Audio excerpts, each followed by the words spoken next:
Thailand or Philippines? What is the better destination for traveling, for spending a bit more time, maybe even living remotely, a couple of months, a year in a tropical paradise, but which one is for you? Since 2017, I've been traveling and living remotely around the world, and these two countries, Thailand and Philippines, are my all-time favorite travel destinations for tropical places. And the reality is that whenever I post something, be it here on YouTube or on Instagram, people ask like, hey, I've been to Thailand, I'm considering Philippines, what do you think? Maybe both, and where should I spend more time at? So today I want to really break it down for you. On one side, from a travel perspective, we're going to talk about things like cost, transportation, safety, nature, big cities, which one I prefer and why. And on the other hand, of course, kind of like the remote living factor. If you want to spend a little bit longer, where does Philippines have the upper hand? Where does maybe Thailand absolutely win? Why I keep going back to these countries, what draws me back in, but also certain negatives where for me, one over the other is a clear winner. Philippines, in contrast to Thailand, the pros and cons. Let's go. So let's hop into point number one, the nature in these countries. If you're thinking of going to Southeast Asia, I'm sure what you have in mind is blue beaches, amazing nature, maybe some limestone, some cliffs, you're on the water with a boat, and the reality is both countries have so much to offer. I'm sure you have seen visuals of both. Thailand, really, everybody has it popping in somewhere. And the reality is that in some ways, they're kind of similar in the fact, like, yes, they both have blue beaches, but I do have to honestly tell you, one of the main reasons why I keep going back to Philippines is the blue beaches are unmatched. Maybe in places like Maldives, Seychelles, something like that. But the thing is, in Thailand, if you want to have really like buttery white sand, blue waters, that is the thing they have on maybe like some smaller islands outside of Phuket. If you go on an island tour, but the reality is really that on the more developed places, be it Phuket, be it Koh Samui, most beaches are not like really mind-blowing in that sense. And on the other hand, when you're in the Philippines, you arrive in places, be it El Nido, Coron, especially Boracay, kind of like a resort town. The type of blue water shade that you get there and the type of nature in places like El Nido is, on the one side, very unique. So Philippines all the way, hands down, wins on the factor of blue beaches. Everything feels a bit more untouched. Yes, if you go to the super touristy Boracay or Coron on an island trip, there's going to be a lot of tourism, a lot of international, also a lot of domestic tourism.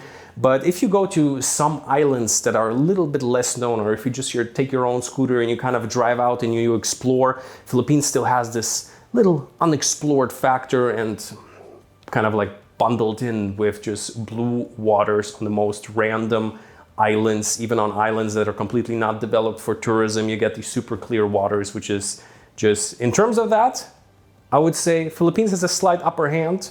Thailand has these legendary places like Maya Bay, but I do have to say there, everything is very commercialized, and those kind of like blue water heavens usually are completely full with people.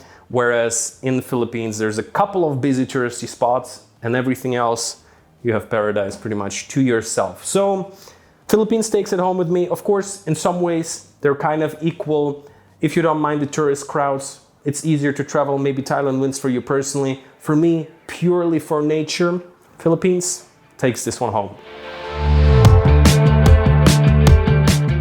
Guys, and whether you're planning to travel to Asia or anywhere else in the world, one absolute essential is to have a suitcase that is gonna last you. This is where today's video sponsor, Level 8, comes in. I mean, look, I've been with these suitcases on the road for a couple of years already, and I gotta tell you, the quality is really what sets them apart. So this is the aluminium carry-on. Looks super nice on the one hand, but on the other, like, I've had it on different flights in different countries with me, and it has the smoothest wheels ever. Even after a lot of use, it still walks and rolls like butter. So Level 8 has a wide variety of, on the one side, carry-on cases. I'm always carry-on. I have a couple of their different pieces, like the one with the wide grip where just so much more stuff fits in. Other like nice looking cases, more classical. So anything you might want, you will find on the website, as well as, of course, checked luggage if you need more space. So I would say it's really like that. It's a super high quality, you could call a luxury suitcase, but at a more affordable rate. Travel anywhere in the world, well, they also ship everywhere. They have free shipping to, I believe, US, UK, Europe. You can get it, but no matter where you are in the world, with worldwide shipping. And as of right now, to sweeten up the deal for you a little bit, 15% off any of their pieces with my code Danny15. I'll leave it first link down in the description. Take a look if you're planning a trip or even as a gift to somebody you know will need a good suitcase. Level 8. I'll also have a little barcode you can scan if you're watching on TV. Well, and with that, let's roll back. So let's talk about cost of travel and cost of living Thailand versus Philippines. So you see, generally for me, the whole idea of got a world to see. Freedom, opportunity, adventure. And the big opportunity kind of like with a remote living life where you can spend a little bit more time, I really pay attention to what do you get for your money. It doesn't need to be very affordable, but how is the value? And here you have to really say both countries you can do absolutely on a budget. You can backpack Thailand for $500, whatever it may be, head out there, have a good time. But when it comes to especially at a certain point where you want to be a little bit comfortable and you want to feel like you get a lot for your money, let me be very honest with you. When I was in the Philippines, I was kind of surprised by how expensive some things are. Starting especially with accommodation. I remember being in Manila, kind of booking a 4, maybe even 5-star hotel. And I was like, good deal. I think it was like $70, 4-star hotel. And I just expected a basic room. And I have to honestly tell you, it was kind of small, old, bit damp inside. And I was like, wow, for $70 in Thailand, you're always gonna get something good. Pretty much no matter what, no matter where. Even like the same room that I stayed there for $70 in Manila would have cost you probably $30 in Bangkok. Reality, like the most basic room. And I think that's kind of like a factor of just the fact that Thailand has huge tourism numbers, huge numbers of also people kind of spending more time there, however you want to call it, Nomad, Expat, whatever it may be. There's the service industry is really directed in this direction. And I think in Philippines on the other side, I stayed at some business hotel. And then in Boracay, very famous island, absolutely beautiful beaches. But then again, it's a small place, a couple of nice hotels by the beach, and then like $150 for a hotel, where I'm like, hey, I kind of stayed at the same thing in Thailand for $50. That's just a reality. But not to say that still in some kind of like smaller beach towns, you can find nice guest houses for $30, $40, $50. I'm sure you can find also like very budget options, but just what you get for your money, especially in terms of accommodation. They have nice condos in Manila, absolutely, in Cebu. It's much less and it's gonna cost you a good bit more. When it comes to just purely the travel aspect, you have to keep in mind Philippines is like a 7,000 something island archipelago. So you have to kind of fly from usually Manila or Cebu to places like El Nido or Siargao. And with that, it is a cost factor, but especially if you're traveling slow, if you kind of like me, usually I come to a place, to a country, even if it's for a month or longer, I spend usually time in 2 locations. So for me, that's not a big factor, but something to keep in mind. And I think you can absolutely travel both countries on a budget. You get pretty decent value in both countries, but whatever you're gonna get in Bangkok, let's say for $1,000, is gonna be a decent, okay, pretty good experience. Maybe some nice condo with the pool on the roof, maybe go to a restaurant a couple of times. $1,000 is gonna run you pretty good. With $2,000, you're gonna have a pretty amazing lifestyle. Whereas at the same time, if you're spending in Philippines $1,000, you're kind of getting by. If you have $2,000, you're gonna have the okay life that you will have in Thailand, in the sense of things can get a bit expensive and it much easier adds up in the Philippines, and that's just really a factor to keep in mind, especially if you wanna spend in a place a little bit longer time. So no matter what, if you compare it to any place in the Western world, if you compare it to any other tropical island paradise, which is in a little bit different like part of the world, you get so much for your money. It is just, I would say, in the ballpark of most things are 20 to 30% more expensive in the Philippines.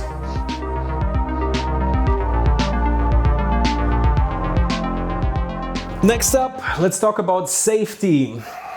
Look, I felt absolutely perfectly safe both in Philippines as well as in Thailand, but I do think there is some major differences and also maybe perception differences because, you know, if you're one of those people to look up on government websites, many countries are going to have travel warnings. I have been to many of them, and some have them for a reason, and others it's kind of like you're not really going to feel it. Like in the Philippines, it's the southern region. There's some, I don't know, political instability. Some areas are not like fully controlled by the government or something like that, as far as I understand. But the thing is, first of all, like with Filipinos, they're super communicative. They're very open. Pretty much everybody speaks English. Like most. Like it's the second language, if not even the first, kind of like mixed with their local language of Tagalog. And what I want to say by that is just walking through the streets of Manila, be it a more wealthy area of the city, be it a more local area, more poor area, if you have basic kind of like spatial awareness and you're not wandering alone by yourself with your phone in your hand at night, could something happen? Everywhere something could happen. But you do have to be honest and realistic that in terms of crime statistics, like Manila is far worse than, like, let's say a big city like Bangkok. I just looked it up actually, and they said that Manila is the most dangerous city in at least Southeast Asia, something Asia, I was saying there.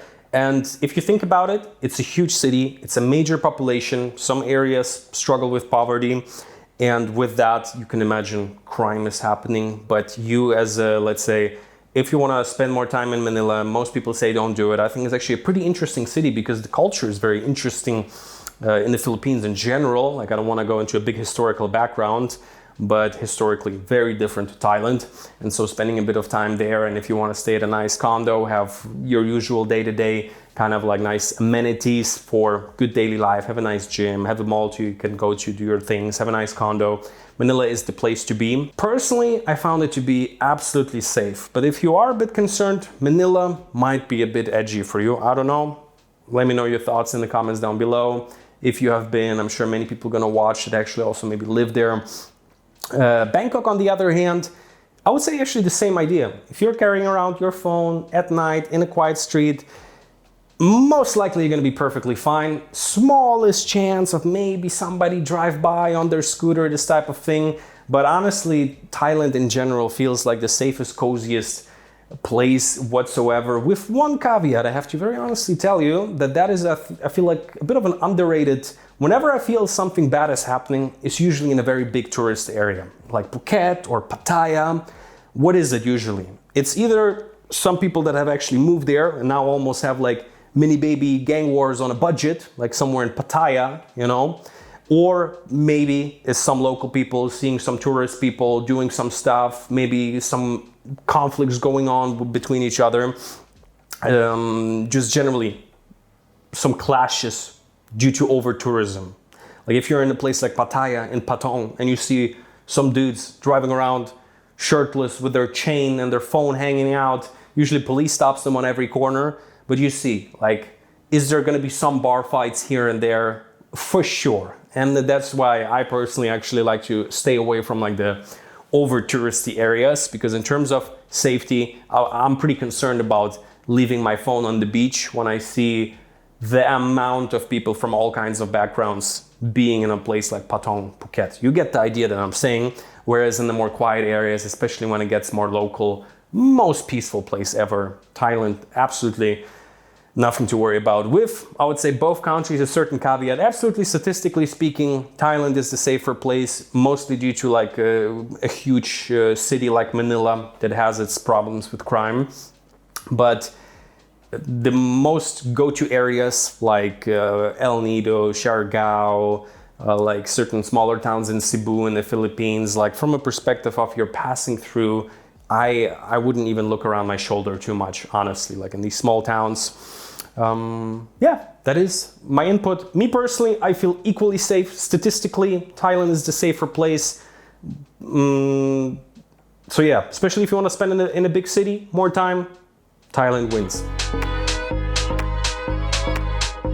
So let's talk about which place is more adventurous, Philippines or Thailand. And I do have to say, I have a clear winner here. Of course, it always depends how you do it. And what do I mean by adventure?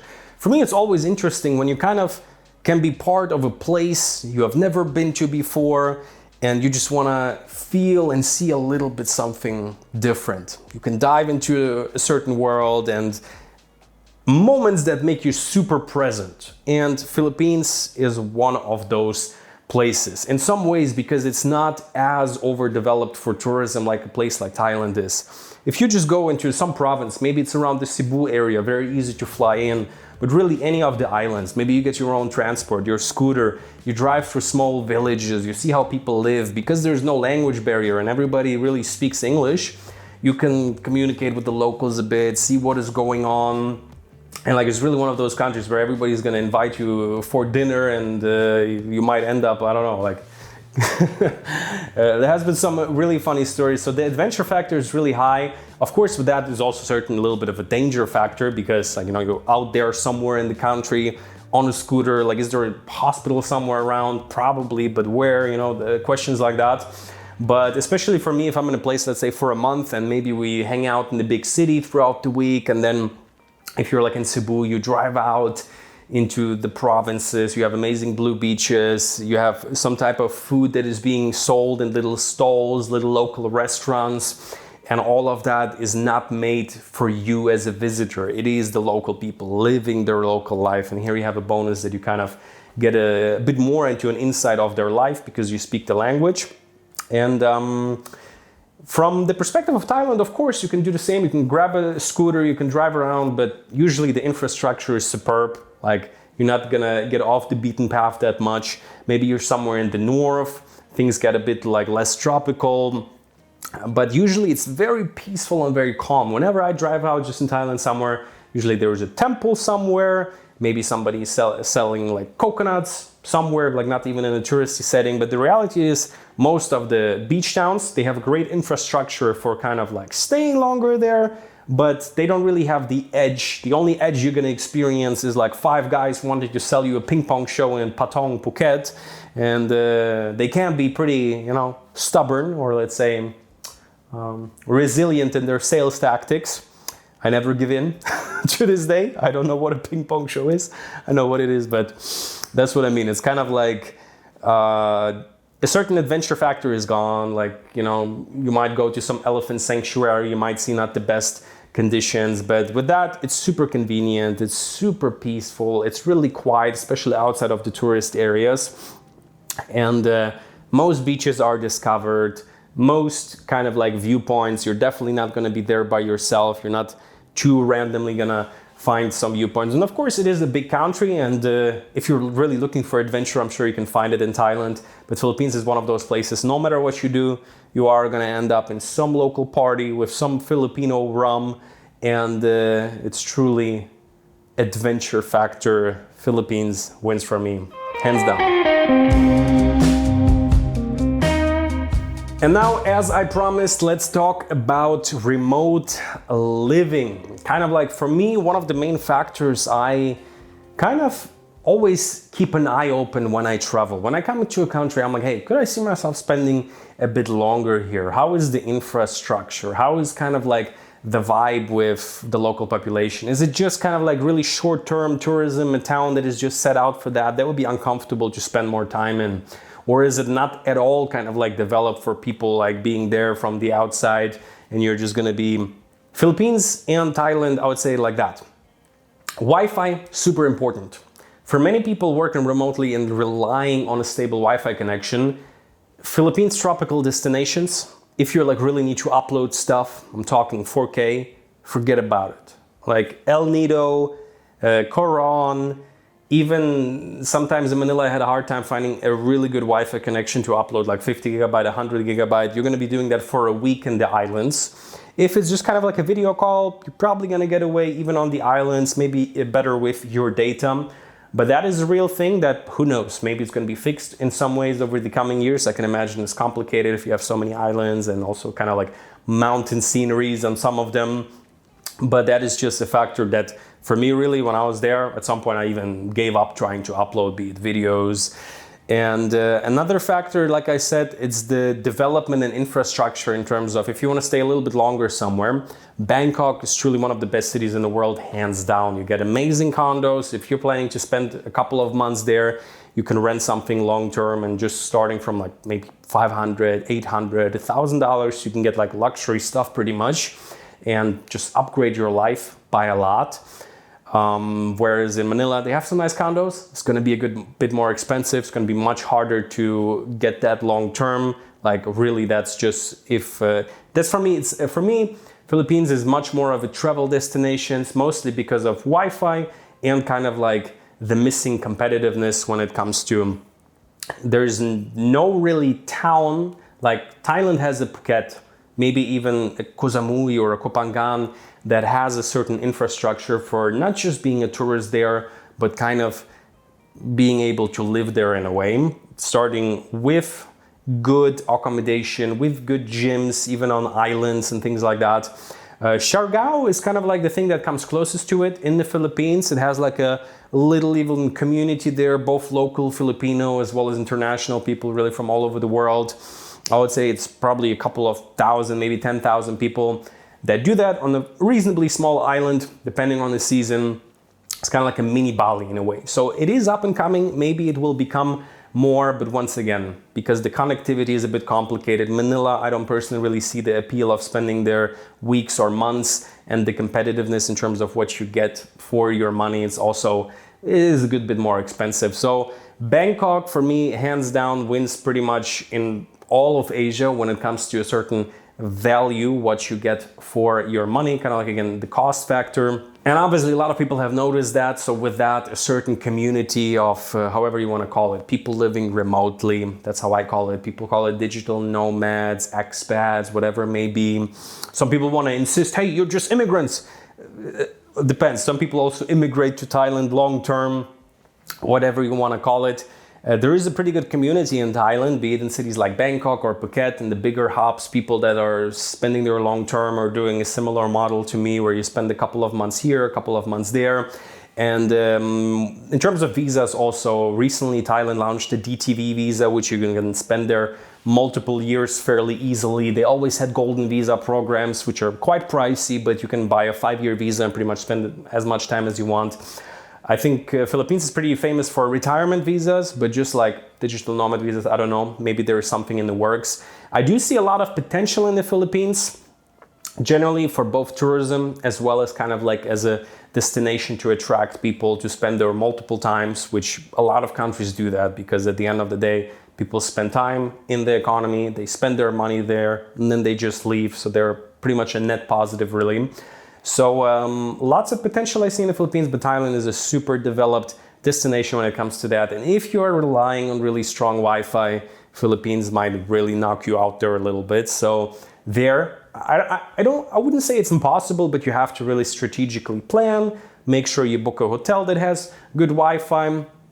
When I was traveling with some friends that were even calling in like, hey, how's your Wi-Fi? Can you maybe tell me the speed? I will tell you the website to go to, how to figure that out. So obviously, for remote living, Thailand is the destination.